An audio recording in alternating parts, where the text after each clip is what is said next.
Welcome to Crypto is Depressing.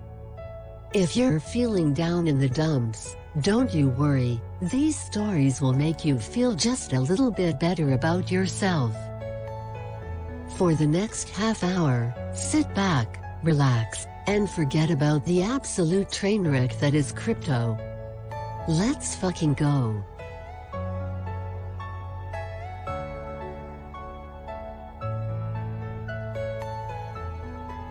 Welcome back to another episode of Crypto is Depressing.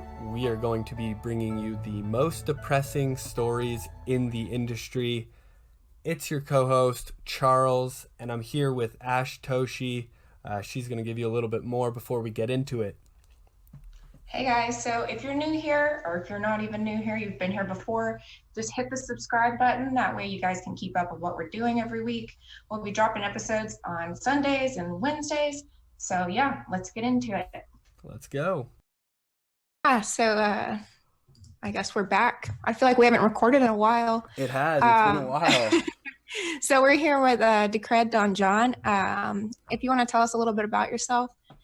Yeah, for sure. So I've been in the crypto space since like 2014. I got in with Decred, as the name implies, because I thought $120 Bitcoin was too expensive. And there was no one around then to tell me like pomp that you can buy a fraction of a Bitcoin. So I passed. I started doing research on different crypto, found Decred because they were like a offshoot of the Bitcoin core team back in the day. Loved what they were doing, got in on the airdrop, and the internet magic money did its work. And all of a sudden I looked at my airdrop a couple months later and had more money than I knew what to do with. So I started diversifying, and then I started realizing, hey, there's nobody actually writing about stuff about crypto very much back then. Medium was just around like getting popular. So I was like, hey, I'm studying Warren Buffett. I love crypto. I'll write on Medium about Warren Buffett value investing into crypto. And that was new. That was kind of like a niche. So people started coming to me and being like, hey, you should totally like review our company from a value investing standpoint. Right before 2017 happened. And then all the ICOs started coming and I was like, whoa, we're going to take a step back because all this stuff is crazy. I didn't want to get my hands all dirty in that. So I've been just kind of, prowling crypto Twitter, making my investments.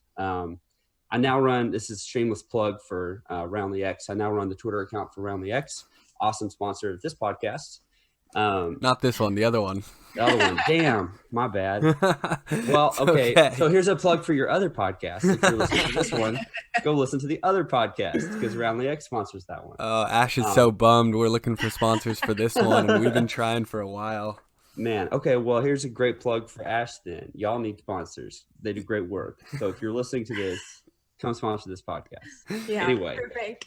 Yeah. So it was cool because crypto Twitter kind of got me a job, like with more or less. I get paid in Bitcoin. That was my thing. I was like, what's a company that I love that I can get behind that'll pay me in Bitcoin? And a friend of mine made Round the X and then sold it to the current owners. So I'd been around Round the X longer than the current owners had, and I was like, hey, I'm a degenerate on crypto Twitter, and I can get you guys at least a little bit of clout. And so I've been happily tweeting for them since like October of last year or something like that. Nice. So, yeah. Doing a fantastic job. Thanks, man. But, okay, let's get into the depressing side of things. Yeah. Absolutely. First depressing story is you decided not to buy Bitcoin at $120. That's correct. How long did it take before you actually decided to make your first Bitcoin purchase? Too long, man. Way too long. I gotta say, yeah. I think I was probably looking at like the low thousands at that point. Like I probably my first real purchase, like 1,000 to 2,000. And then we had that like pullback after that before 2017 happened. So I really I talked to SoCal Crypto because he was one of the biggest guys back then who I like trusted and took advice from. And it was like, hey man, I've got this big stack of Decred, and at the time Ethereum. I was lucky with that one. Bitcoin's so expensive, like I don't know if I can afford one. He was like, bro, just buy a fraction of one. So that's when I got into it. But I went back just a couple months ago. I logged back into my old Coinbase account because it had been locked, and I found like a purchase that I had made when Bitcoin was like it was way back then. I was just messing around. I think it might have even been like referral money. But I did like Well, I got cleaned out in the story that I'm about to tell you. I lost several $1,000s from back in those days. But there we go. The story gets worse, so we can continue the depression. Yeah. This is a hot topic. I feel like it's happened to a couple people in the industry. You see a story every now and again where it happens, and you actually got SIM swapped. So can you kind of walk us through what happened, what you were thinking about when it happened, that sort of thing? Yeah, for sure. So I was in Washington, D.C. at the time. I was reading all of this stuff by like Dan Jeffries. There were some other big guys who did some pieces. I know Lop did a big piece about SIM swapping, but I was like, I'm a small time guy. I just write for fun. There's no way that anyone's going to come after me. So that was my first mistake. My second mistake was, man, storing your keys is super hard. I know I should store my own keys because not your keys, not your coins on the exchange. But I'll just toss them into this Google Doc and encrypt it and use my two-factor authentication as backup, and I'll be totally fine. But what I was using was SMS two-factor, not actual Google or Authy or whatever. So one day, man, fuck this. It's giving me PTSD. One day I was sitting at my desk working, and all of a sudden service completely stops to my cell phone. I'm just nothing. And I was like, okay, this is kind of weird. I restart the phone, I reset the battery, whatever, still nothing. Well, I started getting email alerts like crazy within minutes, just like, Bittrex, hey, did you change your password? Google, hey, did you change your password? Like every service you can imagine, just bing, bing, bing, bing, bing. And I was like, holy fuck, what's happening? I had no idea. So my wife was at work, so I didn't have a phone because my phone was completely dead. So I get on my computer, I start live chatting with Verizon, and they're like, oh yeah, we totally just swapped over your phone for your downgrade, like dumb phone that you just bought in the store a little while ago. And I was like, okay, well, fuck, I didn't do that. This is my dad's account, because I'm still on a family account, like a typical millennial. And they were like, oh, okay, well, we'll stop service, assuming that you can prove that you're you. And I was like, me prove that I'm me? Someone else just came in and changed my phone. Like, what the heck? So essentially what they were doing, long story short here, is they were covering their ass because this guy had come in to Verizon and convinced them that he was me, literally had them stop service to my smartphone that wasn't in the store, and then changed my SIM card over to a dumb phone, just like a non-smartphone, that he then used as the two-factor authentication to reset the passwords to everything that I had, because he had also gotten access to my Gmail. So I don't know how that happened. But I was stupid in that. Everyone listening, please listen to me. Do not ever use SMS as two-factor authentication. Do not ever store any sort of passwords or seeds in a Google Doc, because you'll lose over $10,000 like I did. And when I say $10,000, I mean $10,000 in crypto value in 2017. Oof. Yeah. When in 2017 was this? Sorry. It was in September. Okay. Oh shit. That's so crazy. I actually, some people don't know this, but I actually managed a Verizon for about a year, randomly, and they're always supposed to check your ID, to do anything on your account. So that's that's so shitty. That sucks. So I'm from Tennessee, right? And so everyone in Tennessee is like, oh, it's it's fine. He's a super nice guy. He just essentially what happened is he just came in and sweet talked the guy. Yeah. But so the fix for this is that I called my dad. I told him, I was like, listen, put a PIN number on the account. No changes allowed without this PIN number. You have to make changes in person, in store, with an ID required. And what happened after this is that Verizon actually got hit with a huge lawsuit. There was 100 and something people who came to them over the SIM swapping thing. I decided not to, just because I didn't want to be involved in a lawsuit involving cryptocurrency. That sounds like a nightmare. Yeah. And by that time I was like, you know what? I lost 10 grand, but it was the kick in the butt that I needed to actually learn good security. And I feel a whole lot better about my system now. And I'm able to at least warn people, against the dangers of this sort of thing. Yeah. Go ahead. Okay. No, I was just going to ask you, so did you have everything gone, or did you have anything stored on a hard wallet? Yeah. So good question. First of all, I got to say thank heavens that Decred has proof of staking, because what happened with me is that I had most of my Decred locked up in staking at the time. So even though he had access to my wallet, couldn't do anything because the coins were completely locked up. So hell yeah for that. Another thing, I did actually have several of my larger coins held in my Ether wallet that I had the keys off, like not on that particular drive. So what he got to was essentially my main like exchange accounts. So I had like a ton of shit coins that I had put money into. I lost over 10 Bitcoin trading shit coins back in the day. It's another story we can get into. That's another story. But yeah, so he just essentially cleaned out my exchange account. It was, good old transparent blockchain. You get to actually see where all the funds went and like, oh, there they are. But yeah, so he cleaned out most of my exchanges at that point. That is so unfortunate. I'm sorry to hear that, man. Mm-hmm. I feel like everyone preaches it, but not as many people practice it. That everyone mantra is not your keys, not your coin. But so many people I've talked to are like, yeah, I just leave my stuff on exchanges. I trust them.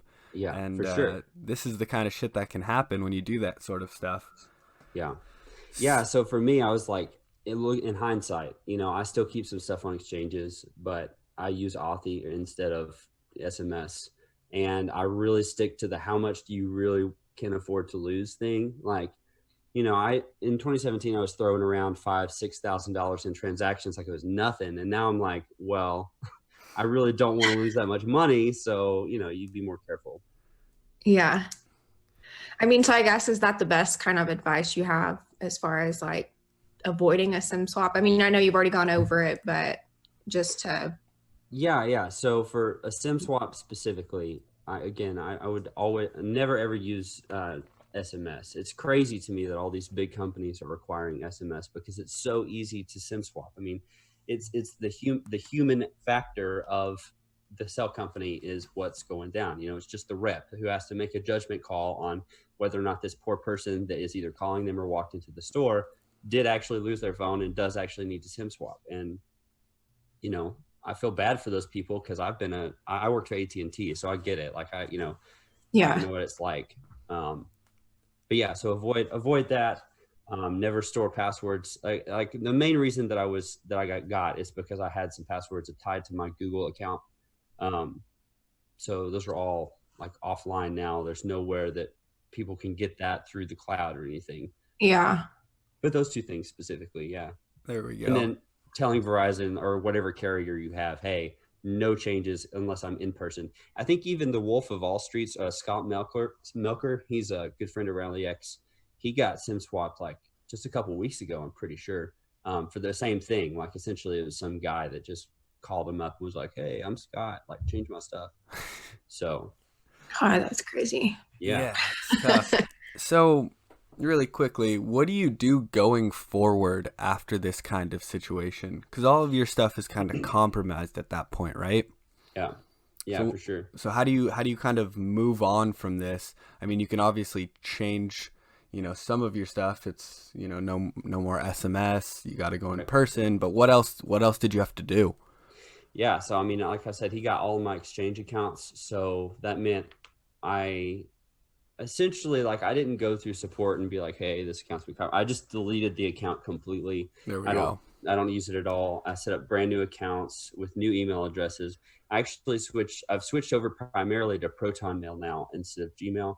I use Signal instead of just like a standard messenger. So I'm trying to put in as many stops along the way as possible to prevent something like that from happening, because, your security is going to break down eventually at some level. And the kicker is, if you only have one level of security and that breaks down, you're fucked. But if you add in, 4, 5, 6 layers of security through, the way that you encrypt your logins, different email accounts. I know some people actually create different Proton mails for every single exchange account that they have, which is a good idea because it's going to be that much harder to get into, but it's not convenient. So I had to make the decision, how much convenience am I willing to or how much security am I willing to give up for convenience? And after you lose $10,000, the answer is not much. Yeah. New account, new passwords, obviously, but even new emails, you really got to make sure that new SMS provider. Like I went, yeah.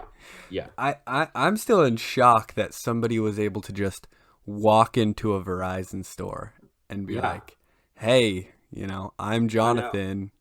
Swap my SIM card go out." ahead and swap it for me. Do I have an ID? No. Like, do I have the other phone? No. But I would be going off. I would be in there screaming at them, causing a fucking ruckus. Yeah, totally. I mean, yeah, I waited honestly because I was just blown away at like how that happened. But then at the same time, like crypto was brand new, so to speak, in 2017. It was a big hot button issue, and I just felt like it would have been more hassle being involved publicly in something like that. I mean, look at HODL, for heaven's sakes. Like, it may not have turned out like that, but Lord, you don't want to get locked up and something like that. Seems like a little bit more of a headache than it's worth, especially for 10 grand, which I know is a lot for a lot of people, but I think, and it still is for me. For the record. But but you're right. If it had been like $100,000 or something like that, then you're okay. So like, court money is like chump change compared to that sort of thing. So I don't know. Yeah, exactly. You got to kind of value your time, and 10 grand is not worth, I think, the time that you would have to put into it. For sure. Yeah. All right, man, this talk just gives me the heebie-jeebies, man. Every day I worry about it. I think I have, a decent number of kind of stops and protections in place, but it's still something that we all have to worry about. Yeah. Do you think this has anything to do with the fact that you are doxxed? Do you think that made it easier? Did you have your name out there? Because I know your Twitter is Crypto Don Jon. Decred Don Jon. Yeah. So was your name out there at any point, or was it just your face? Yeah, that's a good question. And I'm glad you asked this because I wanted to have a section on doxing and stuff like that. So I did actually have my name out there, but it was because all of my social media accounts I created when I was like 15, when I was in high school, to connect with my friends. And I used Twitter. I created my Twitter account, I think in like 2008 or something like that. And it was for a school assignment. I was supposed to like watch the presidential debates. So my professor assigned me to create a Twitter account, and no one back then was thinking about, I shouldn't use my real name on this because, down the road, I'm going to get doxed and lose tons of money. Right. I didn't even know what internet money was back then. Right. Like no one really did. But, so I mean, honestly, should have been like my parents and or my professor to jump in and say, hey, maybe we should just use like an alias or something like that. That would have been safer. So I didn't know he met her. I was one of those unfortunate people that have been doxxed from the beginning. So I've just kind of owned it. Like, I don't know. I figured like trying to go back and erase stuff or change stuff, it was going to make it look even worse. Like, because then some hacker can dig back in the past and find the dox info or whatever. So I changed my name out of my Twitter, but most people know that I'm John. It's not a big deal. Like, so it's easy to find stuff on the web about me. So I just kind of left it at that. But I'm sure that did make it easier. So I'm going forward, I would tell people, if you're signing up for new accounts or things that you haven't been on, maybe don't use your full name. Maybe don't use your real name at all. I think that could save you some heartache. There we go. Ash, you guys are both doxxed, so like I feel like you have more to speak on than I do. I'm just an ugly person, so that's why my face isn't out there. I always assumed that was the reason, but yeah, I pretend to be a Chad online, but I am not a good-looking person. Yeah, I'm kind of in the same boat though. Like I've had my Twitter account since I was in college, and obviously I didn't even know I was gonna end up, being into crypto or anything like that. So I didn't really think too much of it whenever I first started. Even though people told me, I was just like, well, I've had I guess I should have just created a new Twitter account, but now I'm kind of like, I've had some stuff that's happened that I'm just like, fuck, I should have just. Yeah. So can we get into this really quick? Because some stuff actually happened yesterday. Do you want to talk about that, or? Yeah. So some it's pretty fucked up. Yeah, it is fucked up. Some person tagged Charles and myself in this anonymous account that was just created where they were claiming to have hacked me, and they were selling my nudes. Oh my gosh. There were.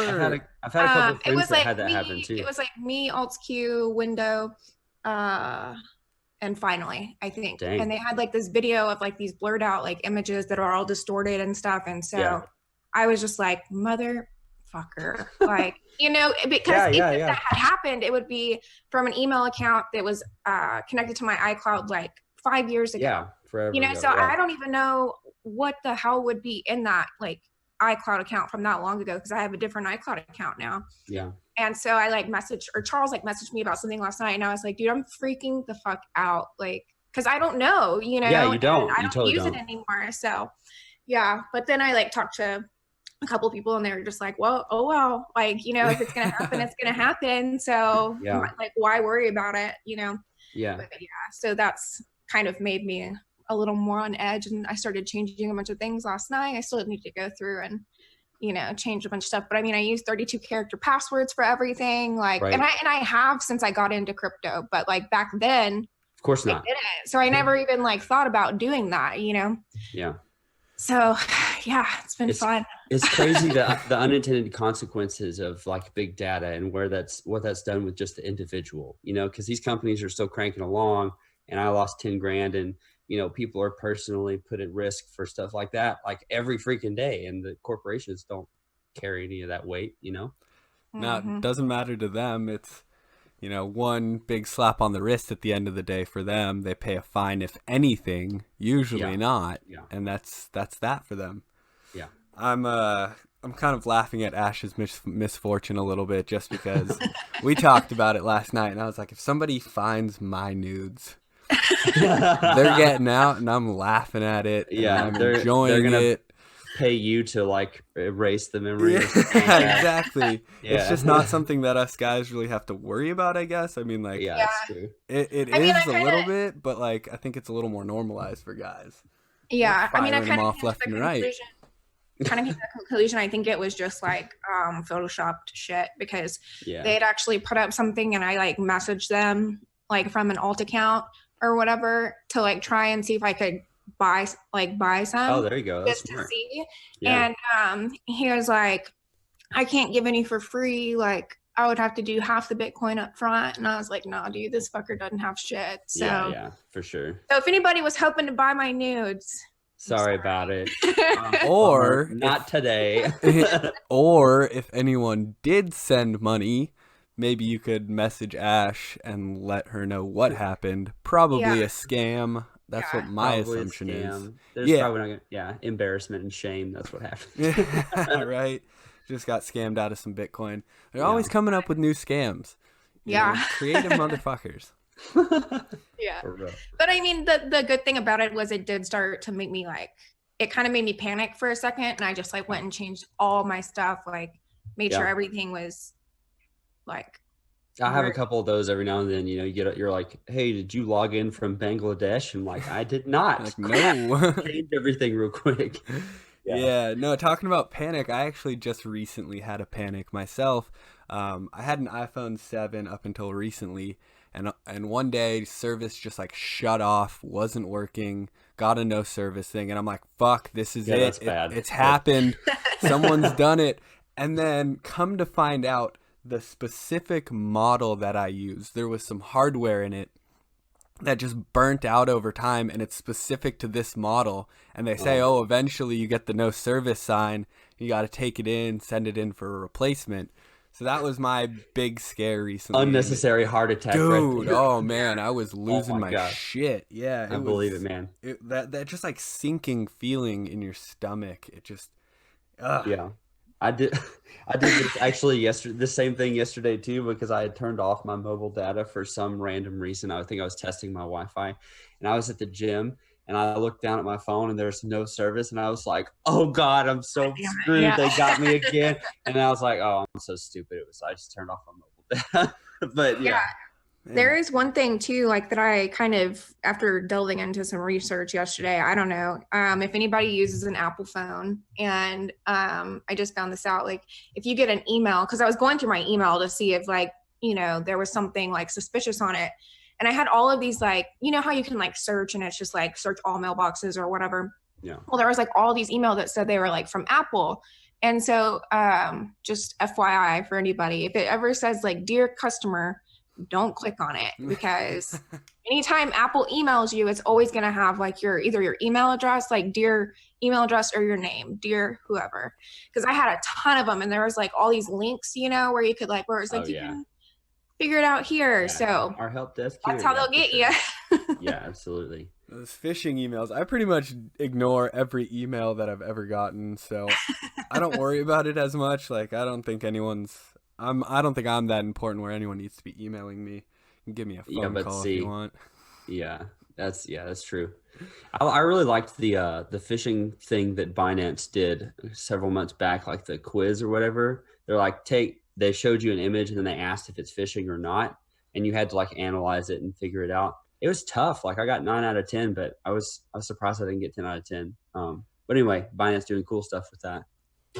Yeah, actually some Binance news today. I don't know if you've seen any of that news. We're talking about cool stuff. Now we'll talk about the flip side with this shitty stuff. I don't know. Did you guys see it on Twitter? I did. I'm behind. They're not supposed to, or they're not, what was it? Like, they're not supposed to be operating out of Malta or something? Yeah, Malta hit him with some shit today. Yeah. Oh, shit. And everyone's making fun of CZ. God, I feel so bad for that man. He's like, yes, he's probably sketchy and trying to make as much money as possible. I mean, yeah. And he's cutting corners, which is fine, because I think every business person does. But at the same time, he just, like, for every little tiny thing, it's just like insanity, chaos on Twitter. Like World War III. Yep. Yeah, that guy's gonna start graying soon. It's probably aged him a lot. Isn't he already? Like, I kind of feel like he is. To be honest with you, he probably is. I was just thinking earlier in conversation, man, the shit we all go through, the stress that we go through just to be in this goddamn industry. It's true, man. It's time to find a new one. Yeah, it's like, I'm going to retire in this, and 80 years later, I'm going to retire in this. I can't get over it. Yeah. Okay, so we covered the SIM swapping. We kind of covered some of the ways that you can prevent it, what to do moving forward. I want to touch back on that 10 Bitcoin you lost. Yeah. Because that's I mean, to a lot of people, that's a lot of money. I think there are people out there who are like, I will never see 10 Bitcoin in my life. Yeah. And you're just gambling it away on shit. Well, coins. see, here's how it worked. Here's exactly how it worked. So like I said, I got into Decred and Ethereum to start off with. And then I sold off like half of my stack to get into Bitcoin. And I started trading. And I was, 2017, it was the shitcoin madness. Genius Everyone was season. getting into it. Yeah, exactly, right? Yeah, so it's like, I can get into this too. So I start trading. And what was interesting is that it wasn't that I spent 10 Bitcoin on shitcoins, but the way that both Bitcoin appreciated and the way that I traded in and out of different types of shitcoins. By the time, like I after the bull season was over and we were into the 2018 bear season, I just clicked on like view portfolio in Bitcoin for the first time for like 8 months. And it said down 10 Bitcoin. And that's because of the thing that a lot of people don't think of, the whole, which will be coming up on soon, I hope, in alt season, the whole, am I up in USD or up in Bitcoin? Right. And so I had bought the lie that being up in USD was a good thing. And I should have instead been focusing on stacking Bitcoin. So I wasn't trading the right way. And I paid for it big time. Yeah, for anyone who's listening who's like kind of unsure of what exactly that means, it just means that if you had held Bitcoin instead, then you would be up even more in USD than if you had, because you could be up on your alt in USD, but if it's not appreciating as fast as Bitcoin is, then you're down in Bitcoin, up in USD, and it would have been better just to save yourself the headache and hold Bitcoin itself. Yeah, that was a good explanation. Good job. If you would have sold, if you would have sold the shitcoin at the top up in USD, you would have literally lost Bitcoin. Because most of the exchanges require you to trade, or back in the day, all of the exchanges required you to trade in Bitcoin. I made a trade on Voyager last night, and I was like, wait a second, these are all USD pairs, like the whole thing. So that whole exchange is like USD pairs, not Bitcoin. So that was kind of interesting. They're tricking people, I would say. But no, I mean, it's hard because I think if you're still up in USD, it's not a terrible thing. And I think people beat themselves up about, Bitcoin appreciated more, I'm down in Bitcoin. You're still up in USD. And I think a lot of people are at the end of the day still cashing out to USD. For sure. And I think that depends on your priorities. I mean, for a lot of people that makes sense, but for me, I'm a Bitcoin minimalist, and so I'm stacking my Bitcoin as much as I can. I like that. Yeah. I mean, I don't have anything against anybody in this space. Like, I'm trying to just spread positive vibes, and people are doing cool things, and the people that are trying to scam people can go fuck themselves. That's kind of my attitude about it. But I want more Bitcoin.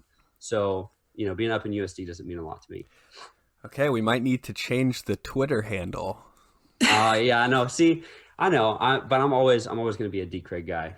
They're the ones that got me into the space. So. Yeah. No, I think everyone's got like a special love for the coin that they kind of got into the industry. Yeah, mine is Ethereum. I know some people who got in first with Dogecoin, which still blows my mind to this day. I know a couple people. Yeah, for sure. I back in the day, I was like weighing whether or not I was watching the Poloniex troll box. And people were hyping up Doge, and I was like, Doge or Ethereum, and I went with Ethereum too. So, but it would have been cool to have been a Doge guy. Right? It's just a weird way to come into the industry, is just this complete meme coin. Right.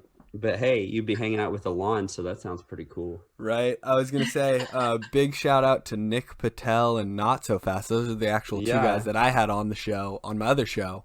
Dang. And they were like, I got into Dogecoin first, so. That's awesome. I didn't know Not So Fast was a Doge, like, originally. I love his stuff. If I'm remembering correctly, my memory has gone to shit. I can't remember anything All that anymore. Cocaine, dude. Come on. Yeah, one, that, too. There's like a billion different things going on at once in my life now. Yeah. With crypto being 24/7. I don't sleep, which... I know, like none of us do these days. Right. Insane. Okay, so we got your losing Bitcoin. We got your getting Bitcoin stolen story. Ash, do you have any other questions? No, I mean, is there anything else that, you kind of want to touch on before we wrap things up? Yeah, I guess on a positive note, Charles said most people feel like they'll never be able to get 10 Bitcoin. I felt like I'd never be able to get 1 Bitcoin. But so shameless plug. Round the X dollar cost averaging, or not even round the X, just dollar cost averaging in general is like the best way to get into Bitcoin. So if you think you'll never have a full one, check out Round the X, check out other ways to dollar cost average and earn Bitcoin. Like, it's so easy these days. There's no excuse for you not to have 1 Bitcoin. It's totally possible. I mean, if Stephen McKee can skip meals in college to stack a full Bitcoin, by God, you can dollar cost average into Bitcoin. So yeah, that's my word. I don't condone the skipping meals to buy Bitcoin. I don't either. Yeah, some of the maximalists get a little bit too crazy with it. Yeah, I don't support that. I agree. I love that you're plugging my sponsor for my other podcast, so I don't have to do it. Yeah, absolutely. And one more thing to the pays and the lollies out there where you can get free Bitcoin. We need sponsors, so hey, y'all are degenerate enough to sponsor these guys. Come on, let's go. We got an audience. We got good-looking people on here. Come on, let's get it going. Awesome. Yo, thanks guys for having me on. I really appreciate it. It's been fun. Yeah, no, absolutely. Thank you for coming on and sharing all your unfortunate events that have happened. If people listen to this show and still get SIM swapped, I say fuck you. Don't get SIM swapped. Well, I mean, there's always going to be that kind of point of failure that'll break eventually, but there are a lot of steps that can be taken to help you avoid it. And I pray that we don't see any more SIM swaps. It's just happened so many times, and so many people have been public about it and come out with ways to avoid it. And people just don't want to listen sometimes, and I fucking hate it. Yep. It can happen to you. Bunch of idiots. Yeah. Prepare. Don't get the depression. Yeah, there we go. All right, John, really appreciate it again. Before we wrap up, I do always just like to ask, anything else? Is there anything else that you want to talk about? No, I just say buy Bitcoin. There we go. Be around, y'all. I want to see y'all on Twitter, so hit me up. We're just trying to squeeze every last bit of depression out of you, but you end with something positive, and I love it. Cool, man. Thanks so much, guys. I appreciate it. Thank you. Was a blast, man.